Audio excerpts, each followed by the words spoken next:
जी अस्सलाम वालेकुम class.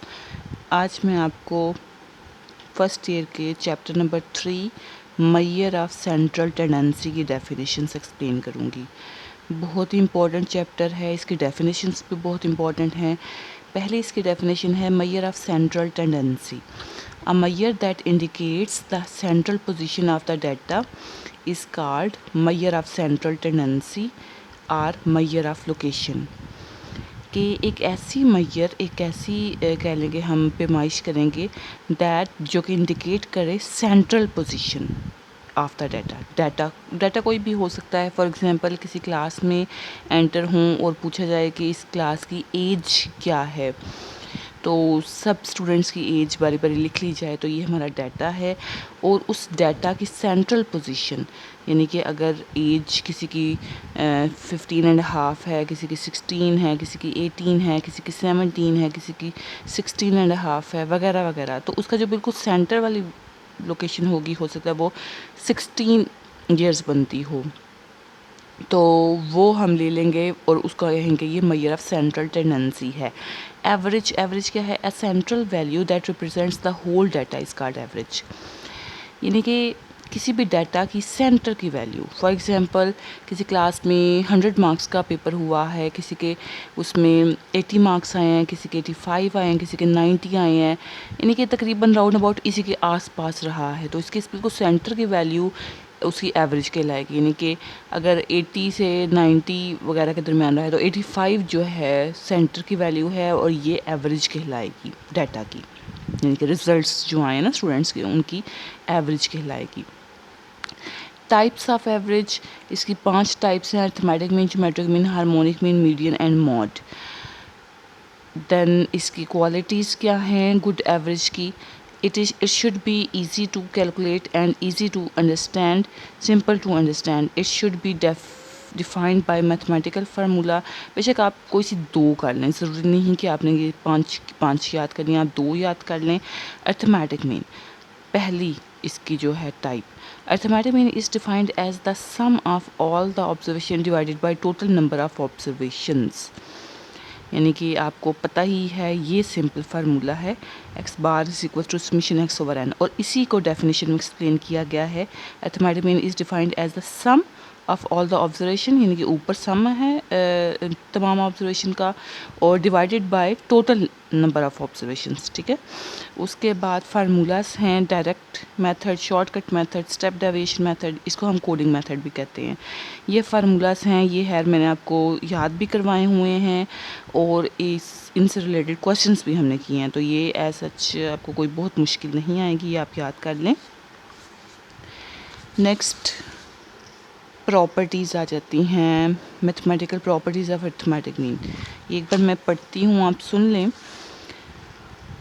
Arithmetic mean of a constant is constant itself. ठीक है, sum of deviations of values from their mean is zero.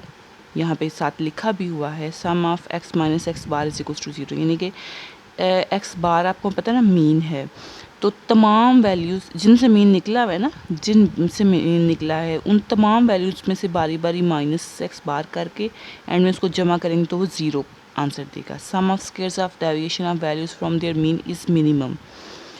If a constant is added और subtracted, ये बेशक आप छोड़ दें, ऐसा बहुत इंपॉर्टेंट नहीं है, आप पहले 2 या 3 याद कर लें, इनफ। मेरिट्स एंड डीमेरिट्स, अब क्लास यहाँ पे मैं बता दूँ आपको कि ये भी इम्पॉर्टेंट हैं, मेरिट्स एंड डीमेरिट्स 2 याद कर लें। ठीक है, आपको पेपर में किसी के भी आ सकते हैं और ये ज़रूर आते हैं पेपर में कि या तो अरिथमेटिक मीन के मेरिट्स डीमेरिट्स, या फिर ज्योमेट्रिक मीन के या हार्मोनिक मीन के, किसी के भी आ सकते हैं। अब यहाँ पे अरिथमेटिक मीन के मेरिट्स यानी कि फ़ायदे हैं, it is easy to calculate, it is defined by mathematical formula, आप 2 ही कर लें। इट इज़ डीमेरिट्स क्या हैं? It is affected by extreme values, कि एक्सट्रीम वैल्यू से अफेक्ट होती है। अब इसकी मिसाल मैं आपको देती हूँ। फॉर एग्ज़ाम्पल टेस्ट के मार्क्स की ही एग्ज़ाम्पल ले लेते हैं कि 100 में से सबके तकरीबन 80 से 90 के दरमियान मार्क्स आए हैं, लेकिन एक स्टूडेंट के मार्क्स आ गए हैं 10, एक्सट्रीम वैल्यू हो गई ना ये 10, तो इस एक्सट्रीम वैल्यू की वजह से अब हमारा जो सेंटर की वैल्यू है, एवरेज है, वो 80 से 90 के दरमियान, 85 पहले होना था, अभी वो नहीं होगा, वो पीछे आ जाएगा क्योंकि 10 एक एक्सट्रीम वैल्यू इसमें ऐड हो गई है। ठीक है, उसके बाद कंबाइंड मीन का ऐसा आपको याद करने की डेफिनेशन ज़रूरत नहीं, बस फार्मूला इसका जहन में आपके होना चाहिए कि कंबाइंड मीन का formula x bar C n1 x1 bar plus n2 x2 bar plus so on n k x bar k, ये इसका है फार्मूला। उसके बाद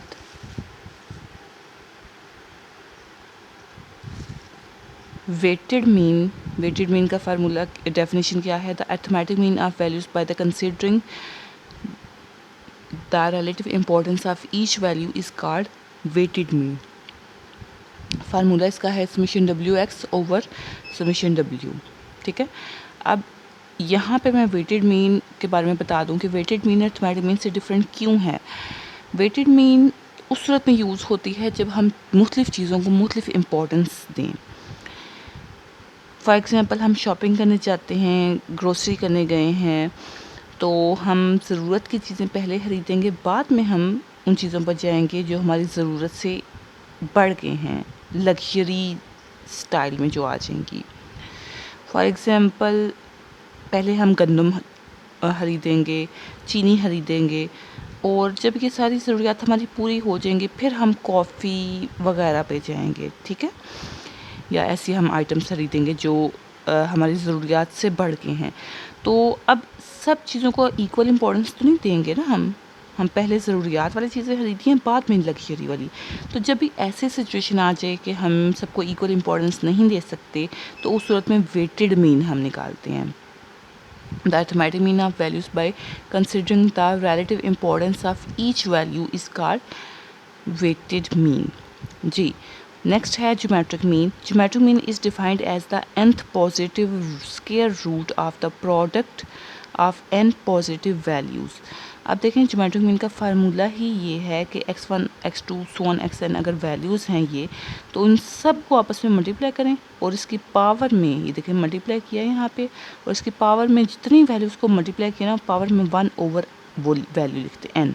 जैसे अगर 2 वैल्यूज़ को मल्टीप्लाई किया होता तो पावर में 1 ओवर 2 आना था, n वैल्यूज़ को मल्टीप्लाई किया तो पावर में 1 ओवर n आना था, n आया है। Geometric mean is defined as the nth positive square root of the product of n positive value के, उसका nth पॉजिटिव स्क्वायर रूट है, 1/n को n पॉजिटिव स्क्वायर रूट कहते हैं, किसका? Product of n positive values. ठीक है, उसके बाद इसके मेरिट्स एंड डीमेरिट्स दो याद कर लें ज्योमेट्रिक मीन के। It is defined by mathematical formula, it is based upon all values, it is difficult to understand as compare to mean, it can not be calculated if any value in the data is missing. जी, यहाँ पे ये भी है कि अगर कोई value missing हो तो भी हम इसकी नहीं निकाल सकते ज्योमेट्रिक मीन। जी, नेक्स्ट हार्मोनिक मीन आ गया है इसकी तीसरी type. The harmonic mean is defined as the reciprocal of arithmetic mean of the reciprocal of values. The formula to calculate the harmonic mean for ungroup data is. जी, अब यहाँ पे जो अर्थमेटिक मीन का फार्मूला है उसी का reciprocal, कि अर्थमेटिक मीन का फार्मूला क्या है? Summation x over n. उसी को अगर हम उल्टा दें तो एन ऊपर आ जाएगा और समेशन एक्स नीचे आ जाएगा, तो वो हार्मोनिक मीन का फार्मूला बन जाता है। The harmonic mean is defined as the reciprocal of arithmetic mean. जी, यहाँ तक तो समझ आ गई कि एन ऊपर चला गया, समेशन एक्स नीचे आ गया। अब यहाँ पे आके एक और बार रेसिप्रोकल का वर्ड यूज़ हुआ है, रेसिप्रोकल ऑफ वैल्यूज़, कि जो समेशन एक्स है ना उसमें भी एक्स को उल्टा देना, समेशन एक्स की बजाय समेशन 1 ओवर एक्स लिखेंगे हम। मैं आपको इसका फार्मूला दिखाती हूँ, ये फार्मूला है जी, n over summation 1 over x, n over summation 1 over x, और ये इसका ग्रुप फार्मूला है। इसके भी मेरिट्स एंड डिमेरिट्स दो आप कर लें। It is based upon all the values, it is capable of mathematical treatment. Demerits कर लें इसके, it is not easy to calculate as compare to arithmetic mean, it can not be calculated if any value in the data is missing, वगैरह वगैरह। Median क्या है? The value that divides the data into 2 equal parts is called median. For example data आपके पास कोई सा भी data, जिसमें मैंने आपको पहले बताया है कि किसी क्लास में आप एंटर हुए हैं और वहाँ पे एज सब गर्ल्स की, सब स्टूडेंट्स की एज आप लिख लेते हैं, तो वो हमारा डाटा है। उसको अगर हम अरेंज करें, मीडियन के लिए याद रखें डाटा को अरेंज करना ज़रूरी है। अरेंज करने के बाद बिल्कुल सेंटर में जो वैल्यू आएगी वो मीडियन होगी। The value that divides the data into two equal parts is called median, or it can also be defined as the central value in the array data is called median। जी, अब उसके बाद group data and ungroup data, इसके दो formulas हैं। Formulas खैर मैंने आपको करवाए हुए हैं, या आप वही करें जो मैंने आपको करवाए थे। नेक्स्ट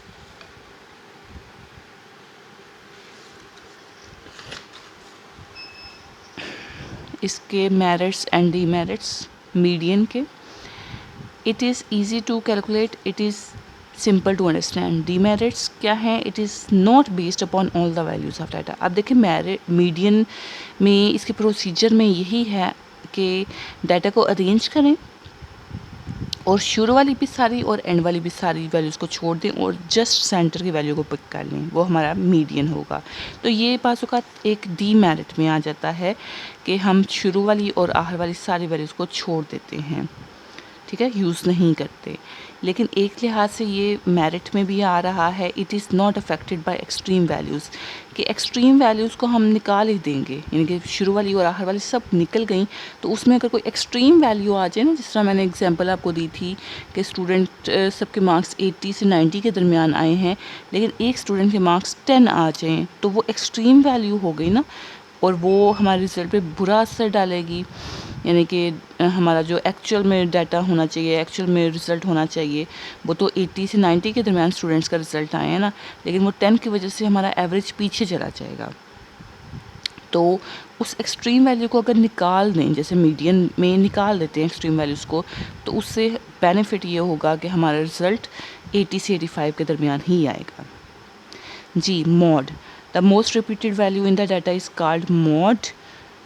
ये मॉड होगा कि डाटा में जो ज़्यादा रिपीट हो रहा हो।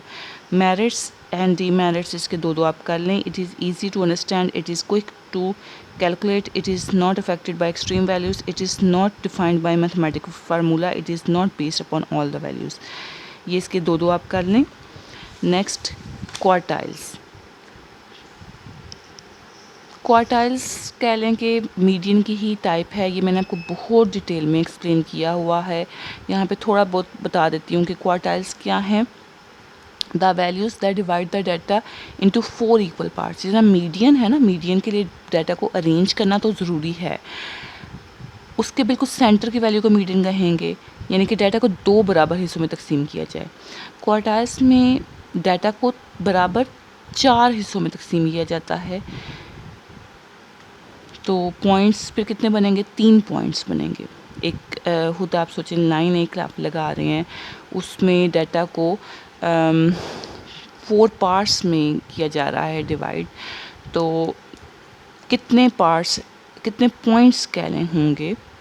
जैसे ये लाइन है, उसमें डाटा को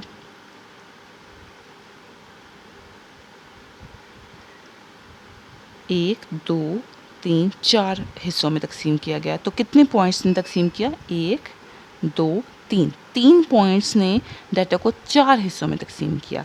तो ये 3 पॉइंट्स क्या होंगे? ये क्वार्टाइल्स होंगे, Q1, Q2 एंड Q3।